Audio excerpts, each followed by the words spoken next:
नमस्कार, आप देख रहे हैं न्यूज वॉच इंडिया। मैं हूं आपके साथ पंकज यादव। करते हैं बुलेटिन की शुरुआत। तो राहुल गांधी की पुनर्विचार याचिका खारिज हो चुकी है। इस वक्त की बड़ी खबर आपको बता रहे हैं। गुजरात हाईकोर्ट से राहुल गांधी को बड़ा झटका लगा है। राहुल गांधी की सजा बरकरार रहेगी। राहुल गांधी को ऊपरी अदालत जाना होगा। बड़ी खबर आपको बता रहे हैं, जहां पर आपको बता दें कि राहुल गांधी को बड़ा झटका लगा है। जहां पर राहुल गांधी की अब जो बात सामने आ रही है, उनका कहना है कि वो ऊपरी अदालत जाएंगे। बड़ी खबर आपकी टीवी स्क्रीन पर, जहां पर आपको बता दें कि राहुल गांधी को बड़ा झटका लगा है। राहुल गांधी की पुनर्विचार याचिका खारिज हो चुकी है। गुजरात हाईकोर्ट से राहुल गांधी को यह बड़ा झटका लगा है। इसी के साथ बता दें कि राहुल गांधी की सजा बरकरार रहेगी। मोदी सरनेम को लेकर ये जो मामला था, जहां पर राहुल गांधी को अब ऊपरी अदालत जाना होगा।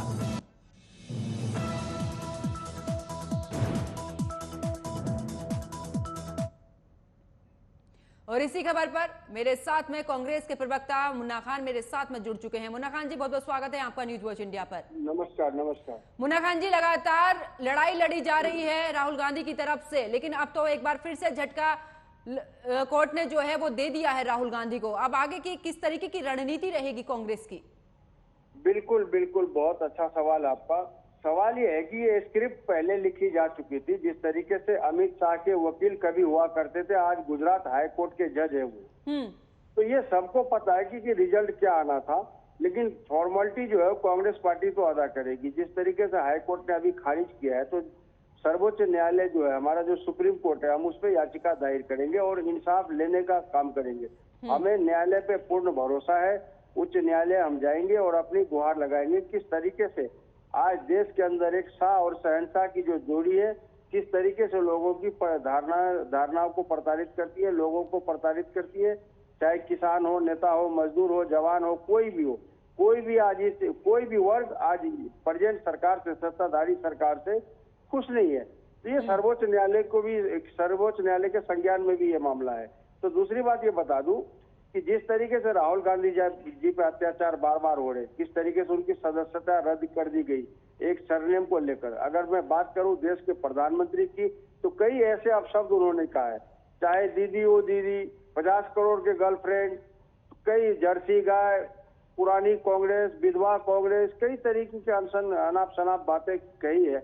लेकिन सवाल है कि जो सत्ताधारी सरकार है, आज उसकी ताकत दिख रही है कि अगर उनके मंत्री, अभी जो बृजभूषण शरण सिंह ने एक पीड़िता लड़कियों के लिए, जो पहलवान बेटियां थी हमारी, उसके लिए खुले मंच से उन्होंने कहा कि क्या हुआ, कैसे हुआ, कहाँ हुआ, क्या क्या हुआ।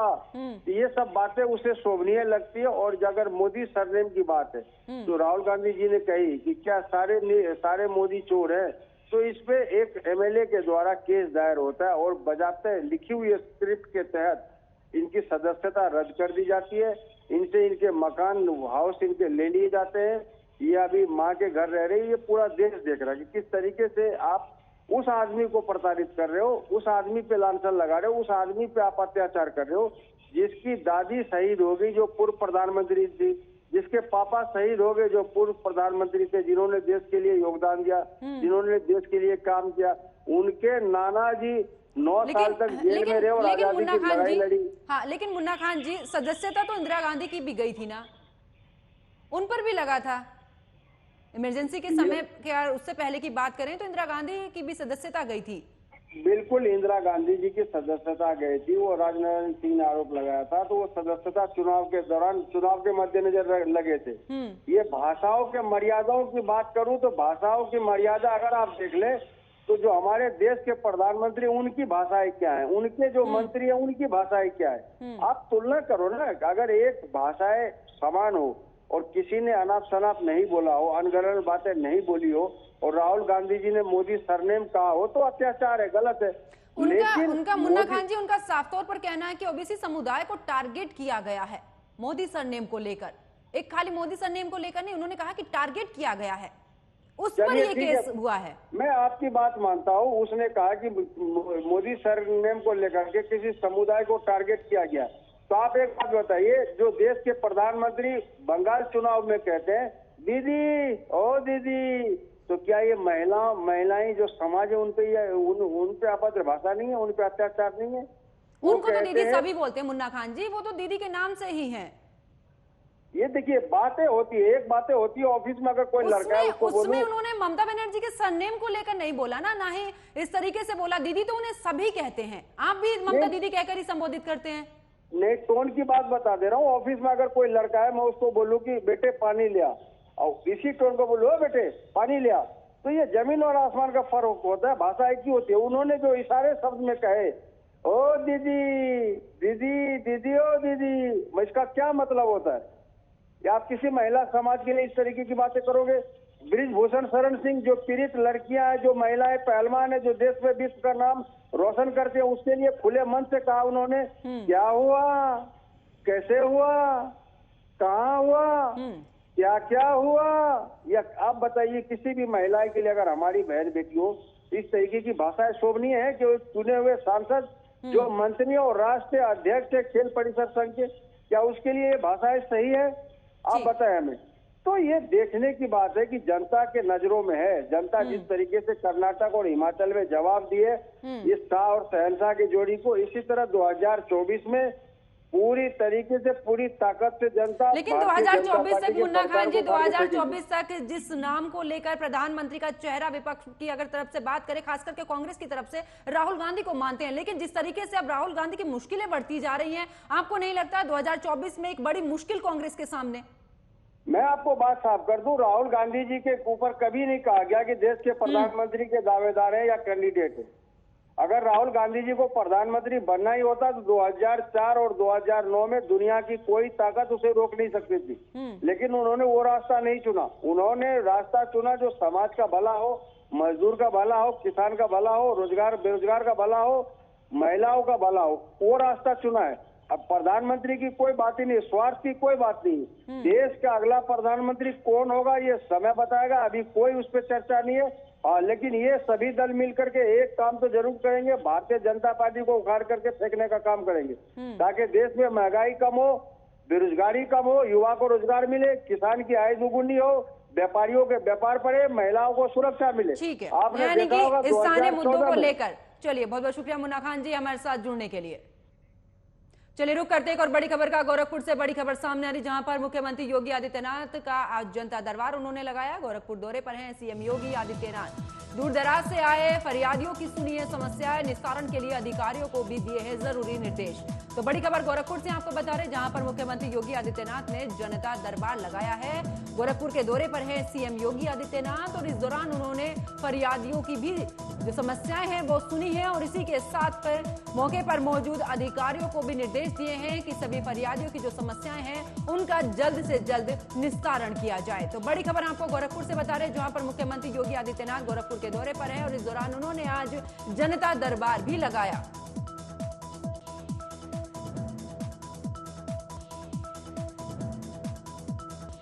तो गोरखपुर के दौरे पर हैं मुख्यमंत्री योगी आदित्यनाथ, जहां पर इस दौरान उन्होंने जनता दरबार लगाया और साथ ही आपको यह भी बता दें कि दूर दराज से आए लोगों की, यानी कि जो फरियादी थे, उनकी समस्याएं भी उन्होंने सुनी है और इसी के साथ में वहां पर मौके पर मौजूद जितने भी अधिकारी थे उन्होंने साफ तौर पर निर्देश दिया है कि जितने भी फरियादी यहां पर अपनी समस्या लेकर आए हैं उनका जल्द से जल्द निस्तारण कराया जाए। खबरों में आगे बात करते हैं, जहां पर उत्तर प्रदेश के जिला सहारनपुर के हकीकत नगर धरना स्थल में स्वास्थ्य विभाग की आशाओं और साथ ही संघियों ने भूख हड़ताल की है। दरअसल आपको यह भी बता दें कि वेतन ना मिलने से आशाएं नाराज हैं और भूख हड़ताल के दौरान रात को आशाओं की तबीयत खराब हो गई थी, जिसके बाद उन्हें अस्पताल में भी भर्ती करा दिया गया है। बताया यह भी जा रहा है कि अपनी मांगे पूरी नहीं होने पर 14 दिन पहले ही आशाओं ने भूख हड़ताल शुरू की थी, जिसके बाद अब उनकी तबीयत जो है वो बिगड़ने लगी है। वहीं जिले का कोई भी जनप्रतिनिधि और प्रशासनिक अधिकारी भी इन महिलाओं से मिलने धरना स्थल पर इनकी समस्याएं सुनने नहीं पहुंचा।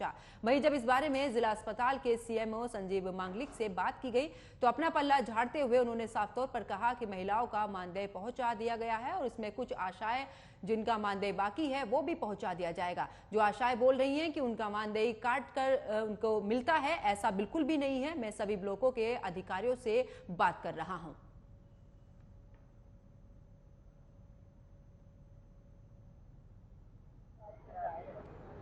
सबका साथ सबका विकास, बेटी पढ़ाओ बेटी बचाओ के दावे तो सरकार करती है, पर सरकार के ऐसे दावों को जनपद सहारनपुर में अधिकारी पलीता लगाते नजर आ रहे हैं।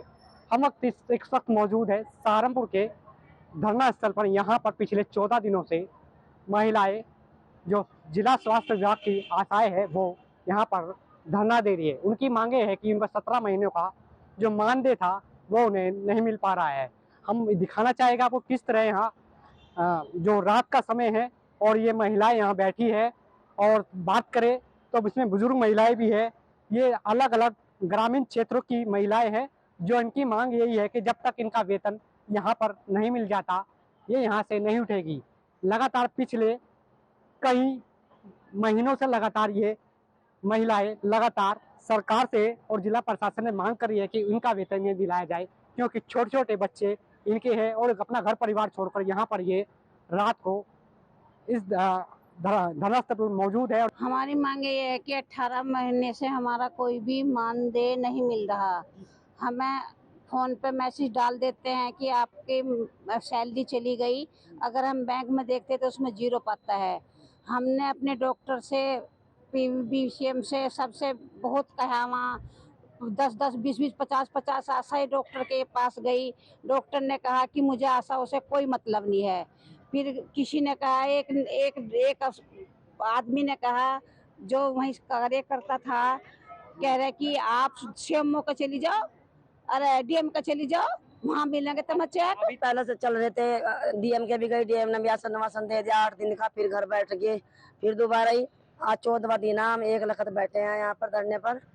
और क्या नाम, हमारी कोई सुनवाई नहीं हो रही, ना हमारा कोई पैसा आ रहा है। 21-22 का पैसा, हमारा कोई पैसा नहीं आ रहा। जो हमारा 18-18, 17-17 महीने के पैसे हैं वो हमारे अभी नहीं आए, उसको लेकर का मांग 13 दिन हो गए, ये हमारी 14वां दिन हो गया। आज हमारी हड़ताल चल रही, लेकिन इस पर भी किसी ने सुनवाई नहीं करी। आते हैं आश्वासन लेकर चले जाते हैं। कल से थोड़े थोड़े पैसे डाल ले, किसी के 5,000, किसी के 7,000, किसी के 2,000, मुंह बंद करने के लिए, गुमराह करने के लिए। और सुबह से हम यहाँ भूख हड़ताल पे बैठे हुए हैं, किसी की तरफ से कोई आश्वासन नहीं आया। हमारी एक आशा वर्कर है जिनकी वो खुडाना सन और तब लोग से उनकी तबीयत बहुत ज्यादा बिगड़ चुकी, उन्हें जिला अस्पताल लेकर के चले गए। जनप्रतिनिधि या पुलिस प्रशासन कोई पहुंचा आपके यहाँ पास? नहीं, अभी नहीं पहुंचा हमारे पास, कोई नहीं पहुंचा। तो कहती है महिलाओं के प्रति जागरूक है क्या? नहीं, कोई जागरूक नहीं है। बस हमारा ये कहना है योगी की सरकार, मोदी की सरकार के हमारी आवाज उन तक जरूर पहुंचाए जाए। उसके बावजूद बोल रहे हैं कि आप लोग वहाँ से हट जाइए, हमने आपका पूरा वेतन भेज दिया है। कुछ आशाओं के उन्होंने साइन कराए हैं, फर्जी साइन कराए हैं, जो DM के यहाँ उन्होंने पेश किए हैं। लेकिन हम इस बात से बिल्कुल नहीं मानेंगे। जब तक हमारा 18 महीने का वेतन पूरा रुका हुआ नहीं जमा होगा तो तब तक हम यहाँ से नहीं उठेंगे। सहारनपुर में धरना स्थल पर महिलाएं मौजूद थी। यहाँ पर सभी ने अपना हाल बताया। ये आप दिखाना चाहेगा, छोटे छोटे बच्चे हैं, दिखा सकते हैं आपको किस तरह यहाँ पर लेटे हैं। गांव की महिलाएं बच्चों को भी यहाँ लेके आई है और अब फिर भी यहाँ पर जिला प्रशासन का कोई भी जनप्रतिनिधि हो या जिला प्रशासन कोई भी यहाँ नजर नहीं आ रहा है। अब देखने वाली बात होगी न्यूज वॉच इंडिया की खबर का असर जब होगा तो क्या इन महिलाओं को इंसाफ मिलेगा। सहारनपुर से जोगिंदर कल्याण, न्यूज वॉच इंडिया। चलिए रुक करते इस वक्त की बड़ी खबर का। इंदौर से बड़ी खबर सामने आ रही, जहां पर इंदौर में 6 दिन में 20 नवजात बच्चों की मौत हो चुकी है।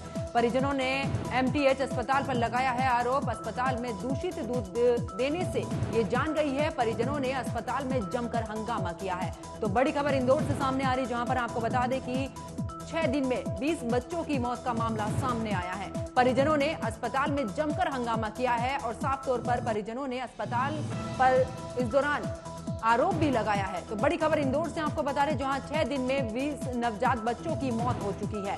परिजनों ने MTH अस्पताल पर आरोप लगाया है। और इसी खबर पर ज्यादा जानकारी के साथ मेरे सहयोगी ओमशील मेरे साथ फोन लाइन पर जुड़ चुके हैं। ओम, जिस तरीके से इंदौर से ये मामला सामने आया है कि 6 दिन में 20 बच्चों की मौत हो चुकी है, इसको लेकर क्या कुछ खास अपडेट और क्या कुछ कार्रवाई की जा रही है? पंकज, आप लगातार देख रही होंगी 6 दिन में 20 बच्चों की मौत हो जाना ये आम बात नहीं है। इसे लेकर MTH अस्पताल में परिवार द्वारा हड़कंप मच गया है। वहां पर पूरे अस्पताल में हड़कंप मचा हुआ है और परिवारजन वहां पे हंगामा कर रहे हैं। और साथ ही आपको बता दूं कि ये जो 6 दिनों में 20 बच्चे जो मरे हैं, इसका कारण और कुछ नहीं है, ये सिर्फ जो दूध मिलते थे जो बच्चों को, जो एडमिट थे बच्चे, उनको वो दूध उनका परिवार वालों का यही आरोप है कि वो दूध खराब होता था, जिसके कारण बच्चों की मौत हुई। दूध जैसे ही बच्चे पीते थे उनका पेट फूलना शुरू हो जाता था और उसके बाद उनकी मौत हो जाती थी। तो लगातार एक केस हुआ, 2 केस हुआ और लगातार मतलब 6 दिनों में 20 बच्चों की मौत हो गई। अब इसमें एक नया मोड़ ये सामने आ गया है कि अब जो ये जो 2 बच्चे 20 बच्चों में से जो 2 बच्चे थे, उन दोनों बच्चों का शव चेंज हो गया है परिजनों को देने के समय। तो इस पर परिवार वालों का हंगामा है। वो मैं आपको बता दूं कि कन्नौज और उज्जैन के परिवार से जिनका बच्चा चेंज हो गया, और माफ कीजिएगा जिनके बच्चों का शव चेंज हो गया, और उसके बाद से परिवार वाले लगातार हंगामा कर रहे हैं। इस पर अस्पताल के कर्मियों द्वारा यही कार्रवाई की गई है कि जो एक नर्स थी उसको सस्पेंड किया गया है, तो वहीं 3 डॉक्टरों को नोटिस जारी किया गया है। लेकिन ओमशील, इंदौर से जो ये खबर है कि 6 दिन में 20 नवजात, 1 नहीं 2 नहीं 3 नहीं बल्कि 20 मायने रखते हैं किसी अस्पताल में 20 नवजात बच्चों की जान जाना, और उसको लेकर अभी तक कड़ी कार्रवाई नहीं की जा रही है। कितनी बड़ी लापरवाही है। जरूर पंकज, आप देख रहे हैं जिस तरीके से 6 दिनों में 20 और अभी आंकड़े बढ़ रहे हैं, ऐसा सूत्रों के अनुसार से खबर मिली है। तो कहीं ना कहीं ये अस्पताल एमसीएच सरकारी अस्पताल है, तो इस अस्पताल में सरकार द्वारा कुछ कार्रवाई क्यों नहीं की जा रही है? क्योंकि जो बच्चे हैं उनकी जान लगातार जा रही है वहां पर, और एक सिर्फ दूध की वजह से वहां पर परिवारजनों का ये भी आरोप है कि वहां पर जो स्टाफ द्वारा काफी लापरवाही हुआ करती है और बच्चों का ध्यान नहीं रखा जाता है। वो यूज टू लेते हैं बच्चों को और उनका ध्यान नहीं रखा जाता है, इसलिए उनके बच्चों के साथ ऐसा हुआ। और जो अब सरकारी जब सरकारी अस्पताल है तो सरकारी योजनाओं के अनुसार उनमें जो भी खाने पीने का सामान आता है वो सरकार के द्वारा मुहैया कराई जाती है। तो सरकार कहाँ किसे टेंडर दी हुई है इन सारी चीजों का, खाने का, पीने का, दूध, दही, जितनी भी तमाम चीजें जो अस्पताल के मरीजों के लिए लगती है उसका टेंडर। लेकिन ओम, जिस तरीके से दूषित दूध जो है वो बच्चों को दिया जा रहा है, क्या इसको लेकर जांच कमेटी बैठी है खाद्य पदार्थों को लेकर? क्योंकि बड़ा सवाल खड़ा होता है अस्पताल प्रशासन पर। अभी तक पंकज इस पर सरकार के द्वारा कोई भी ना ही जांच बैठाई गई है, ना ही कोई कमेटी की गठन की गई है। तो कहीं ना कहीं अभी आने वाले समय में देखना होगा सरकार गठन करती है कमेटी की या नहीं करती है। पर इस पर हम बात करें अगर विपक्ष ही, तो विपक्ष भी लगातार हमलावर है सरकार पर कि अब आपको ये भी पता होगा पंकज कि अभी आने वाले टाइम में मध्य प्रदेश में विधानसभा चुनाव है, तो इसे लेकर विपक्ष लगातार हमलावर है शिवराज सिंह चौहान पर ये राजनीति का मुद्दा नहीं है। इसमें सभी पार्टियों को मिलकर काम करना चाहिए और सरकार को तत्काल प्रभाव से एक्शन लेना चाहिए। बिल्कुल, चलिए बहुत बहुत शुक्रिया ओमशील इस खबर पर जुड़ने के लिए, विस्तार पूर्वक जानकारी देने के लिए। चलिए रुक करते एक और बड़ी खबर का, जहां पर खराब मौसम की वजह से रुकी है अमरनाथ यात्रा। इस वक्त की बड़ी खबर आपको बता रहे हैं, बालटाल पहलगांव रूट पर रुकी है ये अमरनाथ यात्रा। यात्रियों को आगे जाने की इजाजत नहीं है, मौसम ठीक होने पर ही शुरू होगी अमरनाथ यात्रा। तो बड़ी खबर आपको बता रहे हैं, जहां पर मौसम खराब होने की वजह से अमरनाथ यात्रा को रोक दिया गया है। खबरों में आगे बात करते हैं, जहां पर बारिश के कहर ने लोगों पर अपना कहर बरपा रखा है। यूपी के कई जिलों में बारिश की वजह से लोगों को भारी नुकसान का सामना करना पड़ रहा है। इसी कड़ी में अगर यूपी के आगरा की बात की जाए तो थाना मलपुरा क्षेत्र के जारुआ कटरा गांव के बगीचे में खड़े सुंदर सुंदर पेड़ बारिश की वजह से टूटकर गिर गए हैं। बता दें कि जारुआ कटरा और आसपास के गांव में जामुन के सैकड़ों बगीचे हैं। यहाँ फाल से अमरूद, बेर और कटहल, करौंदा, आंवला और इसी के साथ में कई और भी ऐसे फलदार पेड़ हैं जो इस बगीचे में सबसे ज्यादा हैं। लेकिन इन बगीचों पर बारिश की मार पड़ने की वजह से लोगों को लाखों रुपए का नुकसान हो रहा है।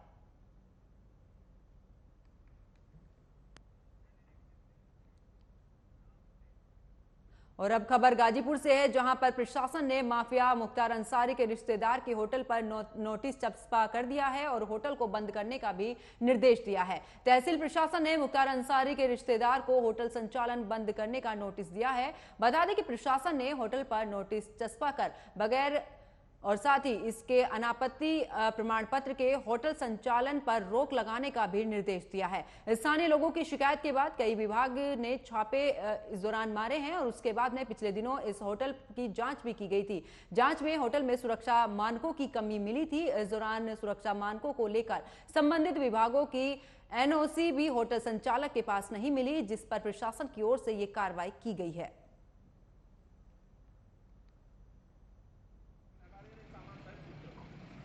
आज हम लोगों ने मिड टाउन होटल पे नोटिस चस्पा किया है। तो हम लोग लगातार शिकायतें प्राप्त हो रही थी कि वहाँ पे सुरक्षा व्यवस्था और फायर सेफ्टी को लेकर कोई व्यवस्था नहीं है और आबादी के बीच बसा हुआ है और कोई दुर्घटना हो जाती है तो संभलने की संभावना कम है। इस वजह से हम लोगों ने वहाँ जांच की।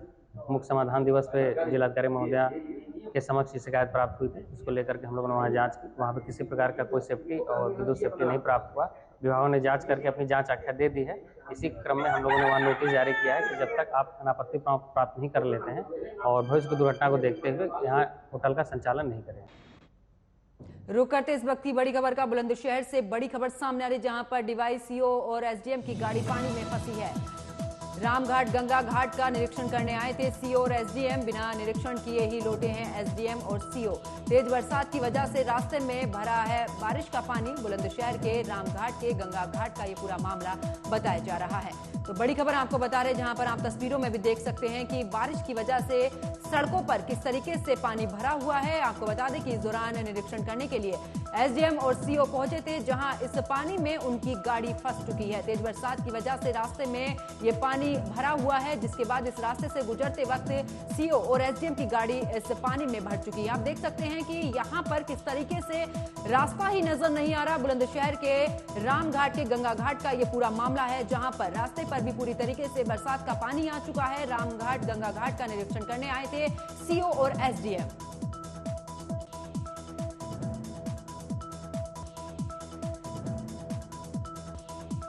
तो बुलंदशहर का ये मामला है, जहां पर आपको बता दें कि बिना निरीक्षण के ही सीओ और एसडीएम वापस लौटे हैं। तेज बरसात की वजह से रास्ते में ये पानी बारिश का भरा हुआ है, जिस वजह से सीओ और एसडीएम की गाड़ी फंसी है। बुलंदशहर के रामघाट के गंगा घाट का ये पूरा मामला बताया जा रहा है। और मेरे साथ फिलहाल खबरों में इतना ही। आप देखते रहिए न्यूज वॉच इंडिया। नमस्कार।